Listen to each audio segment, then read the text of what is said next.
Hey everybody, my name is Matt Owen. I'm an alcoholic. Thank you so much, Drew, for asking me to speak. I am extremely grateful to be here tonight. I'm extremely grateful to be sober and to have been taught how to live this life without having to put any substances in my body. If you're new in here and you can't quite say that, you're not really grateful to be here or be sober, I get it. You know, like, I remember being there. I remember it very, very well. And you're exactly where you're supposed to be right now. And there's a lot of little cliches in AA. Don't leave till the miracle happens, blah, blah, blah, blah, blah. They're true. Don't leave until the miracle happens. I remember I had just burned everything to the ground, right? And I was in a treatment facility, a long-term treatment facility. And every morning, they would make every woman in there get in this little circle, right? And do like morning meditation. And then when we were done with that, they would make us all go around and say what we were grateful for. And almost every woman in there would say, I'm so glad God woke me up to see another day and that I'm sober. And I was like, shut up, you know? Like, I don't feel that way at all. I didn't want to be sober. I wanted to learn how to drink and party without burning my life down and the consequences behind it. It's how I felt when I first got here. And so I was extremely miserable. I was very angry. I was very sad. I was full of a lot of guilt. I was full of a lot of shame for everything that I'd done, all the destruction I'd caused, all the people that I'd hurt. So if that's where you are, it's okay, man. Just don't leave, you know, stay here. So anyways, my sobriety date is July 29th, 2015. I am current with my sponsor, a sponsor of the women. I have a home group. I have a service position. I was taught to always have those things, to stay plugged in, to stay connected, get right in the middle of Alcoholics Anonymous, to be of service, and to carry the message. And my sponsor made it very clear to me. If you know my sponsor, she does not play games. She said, when we first started meeting, she said, are you willing to carry this message to other women whenever I'm done taking you through the steps? Because if you're not, I ain't got time for you. I was like, sure thing, lady, whatever you say. You know, like, I was willing to do whatever it took. I just wanted to stop feeling miserable all the time.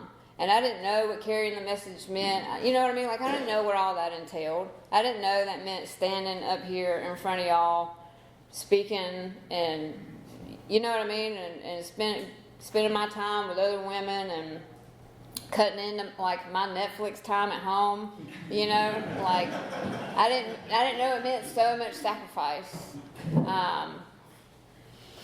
but I sacrificed so much more before I got sober, you know, so I don't really mind it too much. I'm really grateful. So anyways, I'll just jump right in. I was born and raised here in North Carolina. I was actually telling the guys outside that I actually lived here in Southern Pines for a while. A good chunk of my childhood memories came from living here in Southern Pines. And I live with my mom.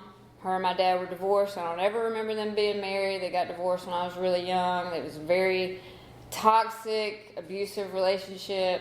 They probably never should have gotten married, but they loved to play pool and party together, you know, and that's how it all started. So I have an older sister and I have a younger brother. My older sister is actually in the program with me, and I'm really grateful for that. So we all live with my mom. We went and saw my dad on the weekends. My mom was very strict, right? She did not play no games, honey. And that's probably why I got the sponsor that I got, come to think about it. That just dawned on me. We had to do chores, right? We cleaned our rooms, we cleaned the bathroom, we chopped wood, we loaded in wood. You know what I mean? She was very firm on all that stuff. You don't act up, you don't lie, you don't steal, blah, blah, blah, blah. A lot of spiritual principles were taught by my mom. I didn't know that's what they were at the time, right? But honesty, integrity, treating others how you want to be treated, things like that. And she instilled a lot of very healthy discipline and structure and guidance in my life. When I was 13, my mom fell on hard times financially. She'd always struggled financially. We had everything that we needed and a lot of what we wanted. I don't remember ever being an unhappy kid. I don't really remember wanting for much. She worked very hard. But so she fell on hard times financially. She lost our home. And I was like, well, where are we going to go? And she's like, I don't know yet, baby. You know, and I didn't, that response scared me. It kind of stole away my emotional security. And so I moved in with my dad. Now, my dad is very opposite from my mom, right? My dad pretty much let me do whatever I wanted to do. And the stipulation was, you get good grades and you're home by curfew. I don't really care what else you do. And that is really bad for a person like me. I thrive very much in a structured, disciplined, guided environment. Left to my own devices, baby, I'm going to tear it down. You know what I mean? Like, I'm going to make some really horrible decisions. I'm going to burn my life to the ground. So my dad's like, yeah, just go on, do whatever.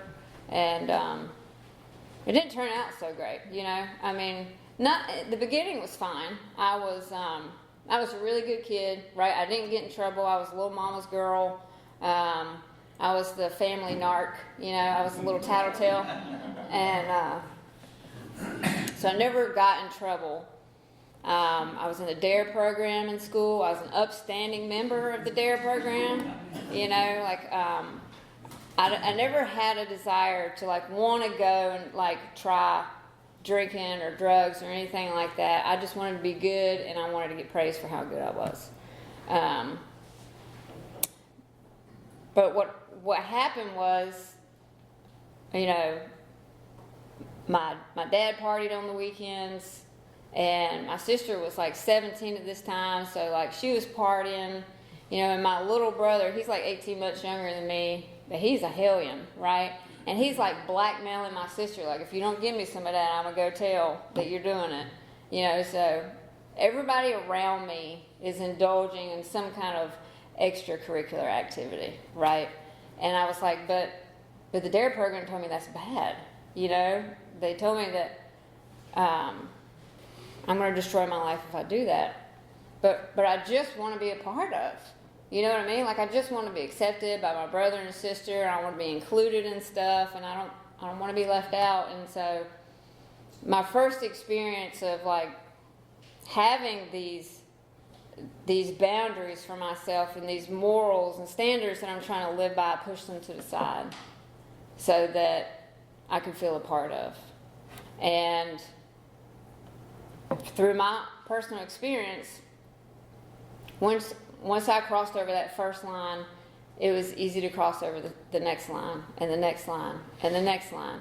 Oh, well, that's not so bad. Nothing bad happened. I didn't have any consequences, right? I was like, I'm pretty sure these people in the DARE program are really overreacting, you know? I'm not stealing from my family. I'm not living under a bridge. I'm not standing around a burn barrel, you know? And so that was my first experience, was just smoking a little pot, right? And I was like, this isn't so bad. And, you know, I went on and finished high school and was kind of partying a little bit with my friends and stuff, nothing too major. And when I was about 18, I found alcohol. I was dating a good old country boy, you know, who played in a heavy metal band, and he loved to drink Jack Daniels, and he was like, let me show you how to drink. And he did. He showed me how to drink. And I loved it from the get-go. I mean, I think everybody in here can relate to that, right? We loved it from the get-go. And I just experienced this sense of freedom from fear and insecurity and all that crap, you know, that we talk about. Like, I had the same experience as y'all, you know, and I was, you know, pretty enough and skinny enough and good enough and whatever. But, you know, right from the very beginning, I could not drink like a lady. It wasn't like, take 2 or 3 shots and like, oh my God, I'm feeling woozy, let me stop. It was like, let's see how much I could drink. It was almost like a contest from the very beginning, but nobody ever told me it was a contest. That's just what my own mind told me. You know, like, let's see how much of this fifth we can drink tonight. In the very beginning of drinking, you know. And so I would, you know, drink until I vomited, and then I'd keep drinking more, or try past that, you know, whatever. And then slowly but surely, other substances got added into that, right? The partying got a little more intense, and my mom wasn't around. She sunk into a pretty deep depression after she lost our house, and we moved in with my dad, and she fell into her own alcoholism. So I didn't really have a strong woman around to say, hey, those behaviors are not ladylike, you shouldn't do those things. That it was just me living at my dad's house, and he's like, have fun, you know. So the problem is that when I'm drinking, right, like, all morals are out the window, right? And I'm, you know, I can't really dance or sing, but I sure do feel like I can when I'm drunk, you know. And I'm in a bar, I'm up on somewhere, I'm on a pool table, I'm dancing, I'm singing. No matter how many clothes I wear, they're all coming off by the end of the night, you know. And I don't know why that was like a thing. Well, like, I was like, I don't want to wear clothes. It just seemed to happen every time that I drank, and I would always, very, very, very often, I would wake up in a strange place that I didn't know where I was, beside a strange person that I didn't know their name, and you do the whole, like, let me creep out of here before they wake up deal, you know. And it just filled me with so much shame and so much guilt. And this is not the woman that I want to be. I don't like feeling this way. So let me get rid of these feelings. And then the cycle starts all over again, right? And so that's how my drinking looked. I went on to college after high school, and I immediately sought out people that were just like me. That's what we do, right? I'm like, they look like they can party. Let's shake their hand, get to know them. And so, first semester in, I start dropping classes, or I can't show up to class, right? Because I just want to go drink and party. That's my whole motive in life. Is like, I just want to feel good, and I want to have fun, and I want some people to do it with. And so I started failing out, dropping classes here and there, whatever. And even when I'm in class, I can't focus and I can't retain the information that's being told to me, because all I can think about is leaving and going and getting drunk. And so I went to community college for 2 years for my associate's degree, and I ended up going to school for like 5 years for that. You know, I just couldn't do it. I just couldn't show up. I could not put forth any effort. And so I was like, well, I think I'll take a little break. This is too much for me. Everybody's asking me a lot of questions. What do you want to be when you grow up? And blah, blah, blah. What do you want to do? And I'm like, I don't know. This is so much for you. Leave me alone. And so I took a break, right? Because life was just so hard for me. And I went to go work at what used to be Andy's. It's now Highway 55, right? If any of y'all remember that. And I started dating my assistant manager, because that is always a really good idea. And because he drank and he partied just like I did. And I was like, you'll work. Yes, let me grab a hold of that real quick. And so we called out of work one day, you know, to go to drink and party like we wanted to. And, you know, he had borrowed his mom's car, this brand new, fast little Firebird or whatever, muscle car. And, you know, he was going really fast. And he was going about 110, trying to show off the car. And he lost control. And we ended up, you know, hitting a culvert in a ditch. And long story short, I broke my neck in 5 places in this car wreck, and I had a traumatic brain injury it caused my brain to bleed and swell uncontrollably. They couldn't get it to stop, and that led me to have a stroke, which paralyzed my right side. And just a lot of major stuff happened right there in that split second, right? And the next thing I know, I wake up in the hospital, and I'm like, where am I at? What happened? I don't know. It's been like 2 weeks, right? Because they had me in this drug-induced coma, and so all of a sudden, I'm in the hospital, and half of my body doesn't work, and my speech is real slurred, and I'm thick-tongued, and my memory's not working. They're asking me crazy questions like, who's the president of the United States? And I don't know, you know? And fear just pours over me. I mean, I'm terrified. And, you know, what's my life going to be like? Who am I going to be? Am I ever going to get better? What are people going to think of me? Am I ever going to be able to go back to college? You know, all this stuff that happens. And the next thing I remember is my nurse comes in, right? And I got all these IVs and stuff all in me. And she's like, Miss Owen, it's time for your medicine, you know, and she puts this pain medication in me. And I remember, like, as soon as she gave it to me, it's like 5 seconds later, you know, it's like, bam, all that went away. All the fear went away, all the worry, all the dread, all the, oh my God, what's going to happen? It just vanished, right? And like before that, it was my drinking and my partying and stuff. It was fun, right? And I did it, a couple times a week. But I feel like in that moment, I found my solution. It was just fun before, and it was fun to do, but I think in that moment I crossed the line. And it was like, this is what fixes everything. This is what makes everything better. This is what makes everything okay. And from that moment on, until I got sober, I sought out that fix, that feeling, that solution every single day. I did not stop, right? I did whatever I had to do in order to, you know, get drunk, stay drunk, whatever it took.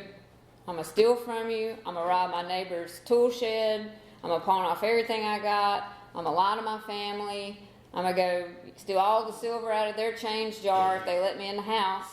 You know, it was just on. There was no stopping it. The mental obsession is real. And that's just what I did, and that's how I lived, and that's how I treated people. You know, lying to my grandparents, telling them, oh, they're here to repossess my car. My car was sitting right there in the driveway. You know, please send me some money. Whatever it took. You know, with that kind of life, you know, comes very unhealthy people. I indulged in a lot of very unhealthy, very toxic and abusive relationships. You know, and that's where my morals and my standards had gotten to. Like, as long as I can stay under the influence, I don't really care about anything else. And so I started dating another man, right? And I believe that you can love somebody when you're active alcoholism selflessly to a certain extent, right? And I did love this man, but our relationship was just fueled by alcoholism, and so it was very unhealthy. And we moved to Wilmington because I like to run away. You know, it's always some place or some location or somebody that's treating me bad and why I can't get sober, right? That's my excuse. So we move away to Wilmington, and my alcoholism goes to a whole new level that it's never been at before. And of course, he's right there with me, riding along. And, you know, as a direct result of his alcoholism, like, I watched that man die on the floor right in front of me in our apartment. And I'm not really,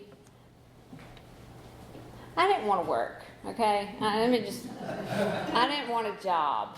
I know I've heard a lot of people speak, and they're like, yeah, I was able to maintain the house and the career and the cars in the garage. I don't care. You know, I don't want to go to work. I want to be taken care of, whether that's by the government, unemployment, my dad, another person, whatever, So I just didn't know how to live, and he was taking care of me. He was in the import-export business, okay? Let me just say that. So he provided me with everything that I needed. And so as soon as he passed away, I was like, oh my God, what am I going to do? What am I going to do now? But then, here comes his best friend, and he's like, don't worry, I'll take care of you. And I'm like, okay, sounds good to me. Begrudgingly, though. You know what I mean? Like, I really didn't want anything to do with this man, but I don't know how to be self-supporting. I don't know how to live on my own, and I definitely don't know how to live sober. And so I move in with this guy, and now prostitution and things like that are not a part of my story. But what I can tell you is that I sold myself out to that man every day for over a year so I could stay under the influence. And I hated every minute of it, right? I couldn't stand him. I couldn't stand the way he walked. I couldn't stand the way he talked. I would cringe every time that man put his hands on me. But I needed what he had. And so I sacrificed everything in me in order to continue to get it. And, I got to this point where I was extremely suicidal, right? Living there and in that situation and in that life. And I thought about killing myself every day, how I would do it. But of course, we're all cowards, right? We don't really actually have the courage to do it.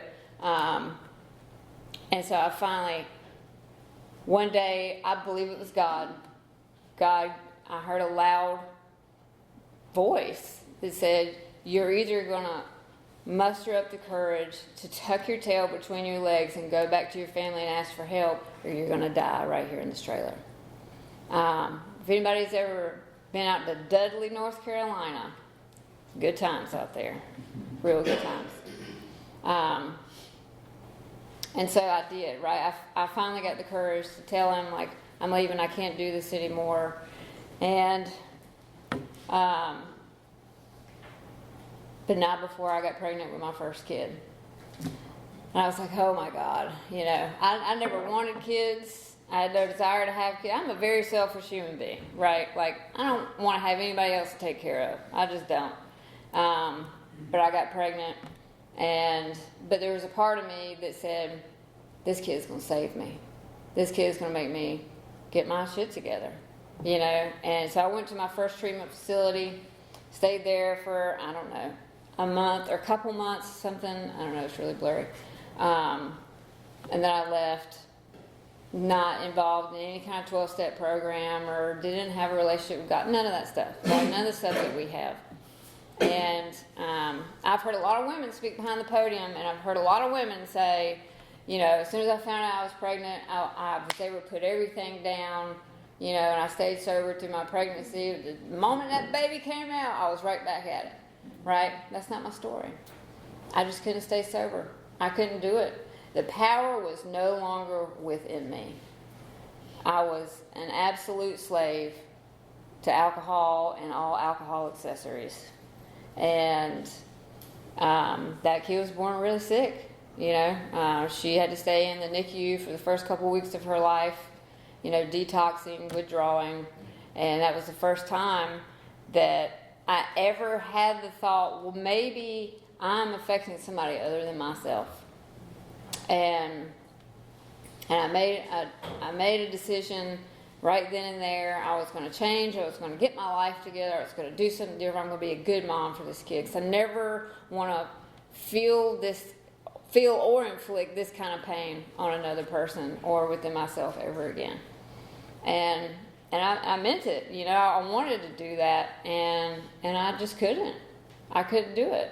But I always try to do it on my own, or like go to a doctor, go to a therapist. Give me the right combo of meds, doc, to level me out and make life good enough to where I don't have to go do all that other stuff I was doing. And that never worked for me. And a little while later, I met another man. And I ended up getting pregnant with my second child. And I was like, all right, here's my second chance. I'm going to do everything better this time. I'm going to be a good mom. And I couldn't do it, and I remember there was a night I was indulging, and I stopped feeling my baby move inside me. And if you're a mom in here, if you've ever been pregnant, what's going on with your kid inside. You can feel it. There's intuition that happens, and everything.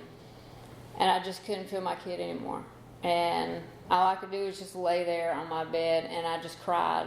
And I just prayed, and I just begged God, please just let my baby be okay. I swear, God, I'll stop all this. I'll stop doing all this stuff. I'll get sober. I'll do the right thing. I'll do anything you want me to do, God, right?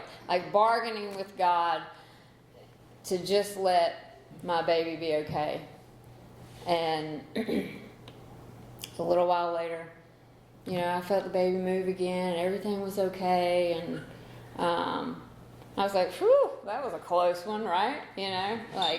It talks about it in our book about how we can't remember with sufficient force the pain and the suffering and humiliation of even a week or a month ago, so we don't have any defense against the next drink. And that is 1,000% my story. I'm laying there and I'm crying and I'm begging, I'm pleading with God, please, please, God, just make this okay. And I swear, I'll never do it again. And I meant it, 100%, right? I think we've probably all kind of been there. And then it works out, right? And the situation gets resolved, and I'm like, yeah, I think I probably overreacted, And I just couldn't stay sober with that kid either, man. By the absolute grace of God, he was born 100% healthy. It had nothing to do with me. I didn't hardly do anything right. So I take zero credit for that at all. And so I continued kind of living the life that I was, and putting drinking and partying before everything in my life, before my kids. I sacrificed my health, I sacrificed my education, I sacrificed my relationships with my family members and my friends. All of it, right? I threw it all to the wayside so that I could stay drunk and party like I wanted to. And in March of 2015, I was, on my way to go see an import-export person, and I had my 2-year-old, my son, was riding in the back with me, and I completely passed out behind the wheel, and I slammed into the back of a car, totaled my car, got my first DUI, went to jail, and I got out. And of course I'm getting scolded by my father, you got a problem, blah, blah, blah, blah, blah, and he even told me that, I called him to come bail me out of jail, and he was like, Maya, you got a problem.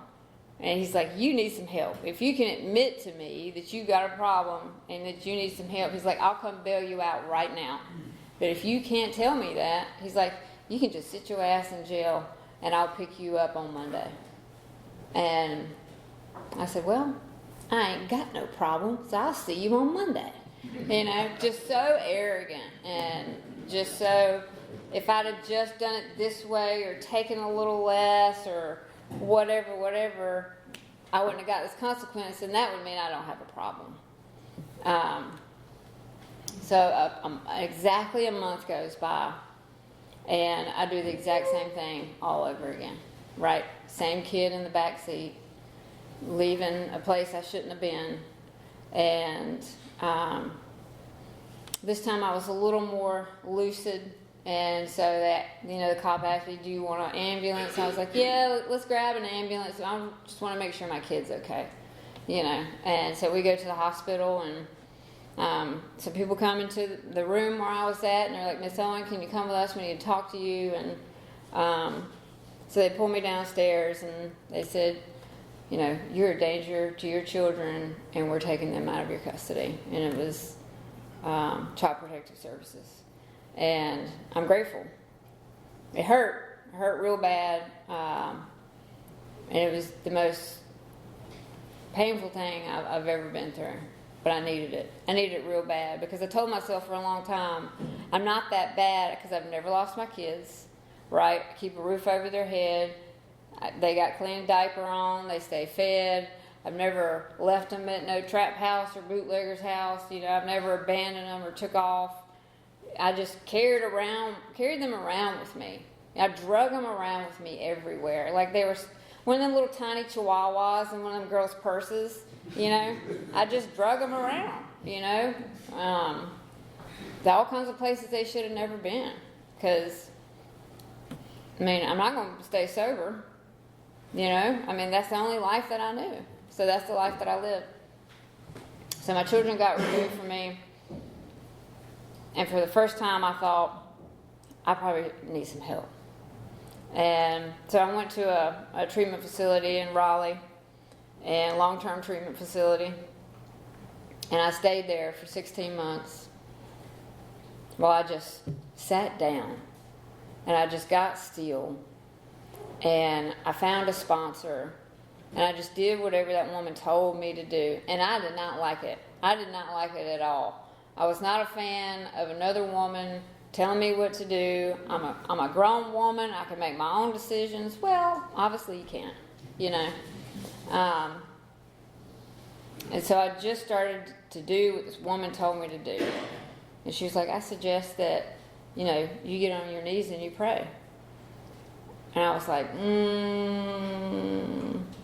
don't think I want to do that. You know, I wasn't raised in a religious household. My grandparents went to church, and sometimes I would have to go with them like every other weekend when I go see my dad. And I didn't like it. I didn't like church. It was a Southern Baptist, real hellfire and brimstone type deal. And I was like, well, it feels like no matter what I do, I'm not going to be good enough for God. And so I turned away from God. You know, or the idea of God, or a relationship with God a long time ago. And so she's like, you should probably pray. And I'm like, I don't like that. I don't want to do that. You know, but so I did it anyways. Because I was desperate. I didn't know what else to do. And I knew I couldn't make my own decisions in my own life. So she's like, pray. And I'm like, fine. So I pray, right? And she's like, you need to get a home group. And I'm like, fine, you know. And I get a home group. And she's like, you need to get a service position. I'm like, Jesus, lady, you know. How much stuff you want me to do? And so we meet every week. We go through the book. She breaks it down. She explains it to me. And I'm stopping this lady like every page or two. And I'm like, what does that mean? What does that mean? What does this mean? Can you tell me more about this? You know, I wanted to know every single thing that book meant. I was seeking answers. I think I was so lost, right, on the inside. I felt so empty, and a complete internal destruction of self had happened, you know, and I was like, I don't know what to do. Just help me, you know, and the most powerful thing I think that happened in my life was when she took me through the second step. And she told me that I could have my very own conception of God, right? Nobody had ever told me that before. I was like, this is crazy. Are you sure this is real? You sure you know what you're talking about, lady? Because this seems a little far-fetched. And she was like, it says it right here in the book, you know. And so I was able to develop my own conception of God, which was a game changer for me. And once we did the second step, and I came up with an idea of God that I was comfortable with, I became willing. I became willing to pray. I became willing to seek God. I became willing to get on my knees and really spend time with God and start trusting in God and His plan for me. It wasn't an immediate thing. I didn't do it all at once. It was very piecemeal for me. Like, how about I give you this little piece, God? We'll see how you handle it. You know what I mean? Like, there wasn't a whole lot of trust there, but it had to develop slowly over time. But I was willing. I did all the stuff she told me to do. I got the home group, I got the service position, you know, and I tried helping people to the best of my ability, even though I didn't really know what I was doing. I was like, all right, I'll go help, you know. And so we got through all the steps, you know, and I made amends where I caused harm and to my family members and apartment complexes, you know, where I left out on the lease, and I made financial amends, and you know, wherever she told me to go is where I went, because I just, like I said, I didn't know what else to do. And so I got out of that treatment facility, and my kids were 4 and 6 when I got them back. And now I had never parented sober before, ever. And I didn't know what the hell I was doing. And my kids came from a home where there was no structure, there was no guidance, there was no discipline. It's like, do whatever you want, as long as you don't get in the way of mama's drinking. You know what I mean? Like, chaos, really. So, when I got my kids back, my kids were feral, okay? I had to go backwards and undo things that I had taught them, like behaviors that they felt were okay, and to go forward. Like, no, we're not going to do this anymore. No, we're not going to do this. No, we don't act that way. No, we don't say those things. You know, and because of my 2 DUIs, I didn't have a license for the first 4 years that I was sober. So I wasn't driving. And my sponsor, very, very, very big on sponsorship. So I got an apartment just like a couple of miles down the street from the treatment facility that I went to, so that I could easily get back there to sponsor other women. And I'll be honest with you, like early sobriety, the first 4 or so years of early sobriety were tough. They were tough. Not just like emotionally and learning how to handle life and everything that came at you, but like my sponsor said, you need to be going to 4 to 5 meetings a week for the first couple years that you're sober. It's like, all right, lady, you know. And now my daughter's father, he overdosed and died when she was a little over 2. And then my son's father, he decided that he didn't want to be a dad. He took off when my son was 4 months old. So it's just been me, right? Just raising my kids alone. And so I didn't, they were always there, like all the time, you know? I didn't have anywhere to send them to, or another parent to pawn them off on, you know? And it was just like kids, 2 of them, 24 hours a day, 7 days a week, 365 days a year, you know? And I'm trying to go to like these 4 to 5 meetings a week, and I'm going up to this treatment facility, and I'm trying to carry the message so that I can stay sober, because that's what my sponsor told me to do, you know? And I would either get an Uber or call women in my network, you know, or ride a bus, or I would walk, you know, and I would drag them raggedy little kids with me everywhere that I went, because I had to, you know. But I can tell you that if it wasn't for the Fellowship of Alcoholics Anonymous, I wouldn't have made it, because there were so many nights that I would call one woman, and she would come over just to watch my kids for me, so I didn't have to drag them to a meeting with me. And then another woman would come over to pick me up and take me to the meeting so that I could make sure I stayed sober. I could not have done that stuff by myself, man. There's just no way.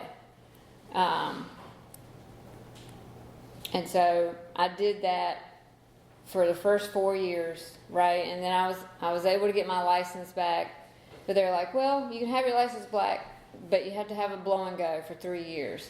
I was like, put it in there, baby. I don't care. I'll blow and go, honey, all day long as I can, you know, have a car to drive.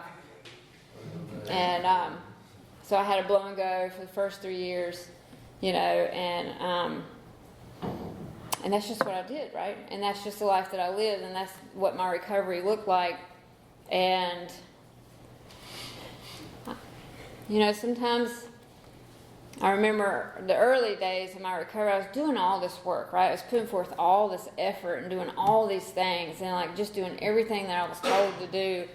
And there would be some days I would think, is this even making a difference? Does this even matter?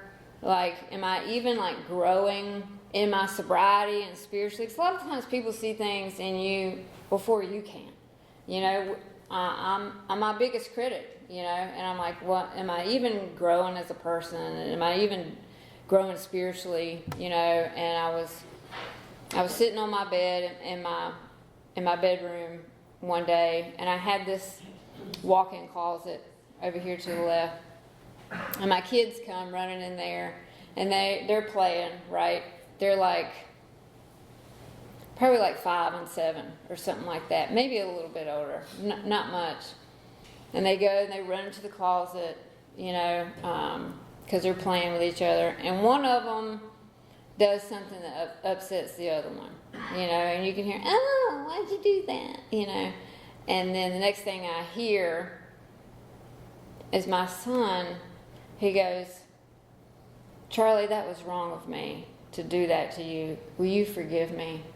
And I hear my kid like make a solid AA amends, to my other kid, because I had to do that with my kids.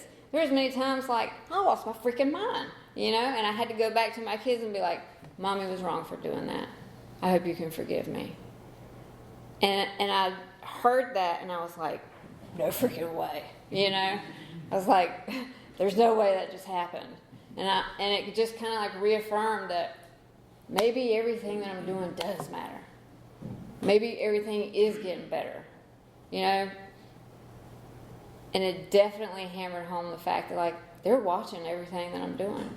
They're learning from all the actions that I take and the spiritual principles that I practice. Maybe they're not so feral anymore, Maybe they're not so bad. And I've had this beautiful opportunity and this beautiful life to watch my kids grow into these amazing little people. They're 13 and 15 now, right? And everybody talks about how the teenage years are like so hard. Baby, I am loving it. I got really good kids, right? They're really responsible and independent and just, they're nothing like me when I was that age. I mean, they're like really good kids. I can trust them when I leave. And my daughter had really, really, really bad separation anxiety. Like I remember before I got sober, I remember I would stop at a gas station just to put gas in my car.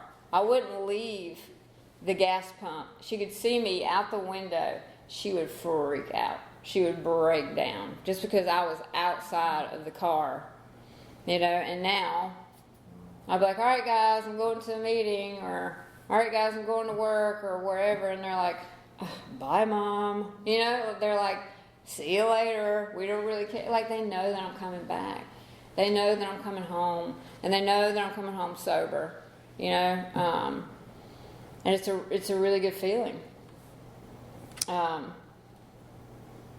I've had the opportunity to go back to school since I've been sober, which I had a lot of fear about, because the last experience that I had was not a good one, right? And what my brain was telling me was like, you're not smart enough, you're too old, you can't do this, you're gonna fail. But that was my experience when I was drinking, right? Everything's so different now.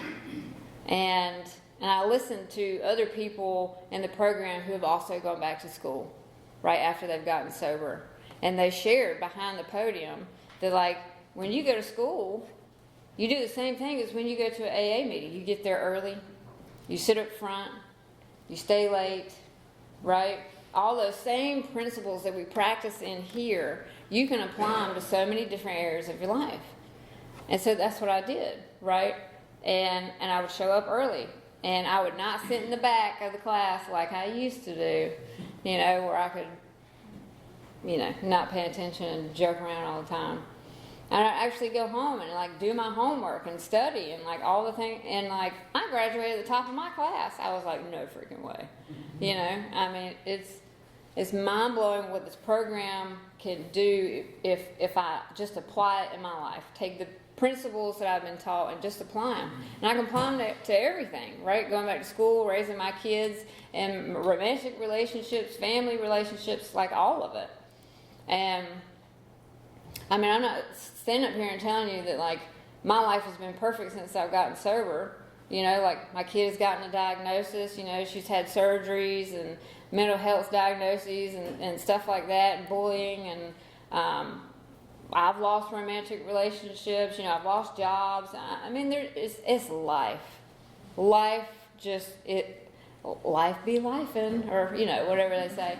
And I just never felt or found a desire or a thought in my head that was like, we should probably drink and it'll make this a lot better. You know, those thoughts have been removed from me. I'm no longer, I'm a free woman today, you know, and to think that would ever happen for me was so far away, dude. It was just so far. And, because I'm telling you, like when I got here, like I was a disaster, you know, and I had to be raised all over again in Alcoholics Anonymous. I had to have a woman teach me how to behave, how to live, how to be a good employee, you know, how to be a good mom, how to be a good AA member. She had to teach me how to dress, you know. She came pick me up one time to go to a meeting, and she said, you ain't wearing that. Go back and change some clothes.